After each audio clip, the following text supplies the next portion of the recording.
今天要给大家分享的是日式咖喱鸡肉意面，我用的是鸡胸肉，切薄片或是切粗丝都可以，加入屏幕上方所打出的所有的调味料，抓匀腌制片刻。我选鸡胸肉是因为它比较低脂，你也可以选择鸡腿肉或是猪里脊等等。洋葱切粗丝，白洋葱或是紫皮洋葱都可以。胡萝卜先切片，再切丝，最好能够跟洋葱差不多粗细。口蘑连同根部一起切薄片。我准备的配菜就是这些，你可以根据自己的喜好做调整。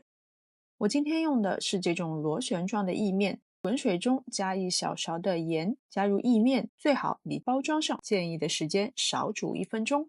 锅中烧热略微多一点点的食用油，加入腌制好的鸡肉，快速的滑散。鸡肉炒至变色以后，就先把它们盛出备用。锅不用洗，下洋葱、胡萝卜和蘑菇，快速的翻炒几下，让食材均匀的裹上油。加入一小块的日式咖喱块，先转小火，炒至咖喱块完全融化，并且和所有的食材融合在一起。然后加入1大汤勺煮意面的水，稍微煮一会儿。主要是因为这里的胡萝卜切得比较粗，比较不容易熟，所以只要把胡萝卜煮熟了以后，就加入煮好的意面、炒好的鸡肉，再加100克的牛奶，翻炒至酱汁变得粘稠，并且所有的食材都裹上着浓郁的咖喱酱汁。出锅前，你也可以先试一下味道，满意了就可以出锅装盘。我觉得少了些绿色的蔬菜，所以就在表面撒了一些干的欧芹碎。这一份咖喱鸡肉意面虽然做起来很简单，但是吃起来却超级满足。每一根意面都裹满了金黄且浓郁的咖喱酱汁，保证你一口就爱上。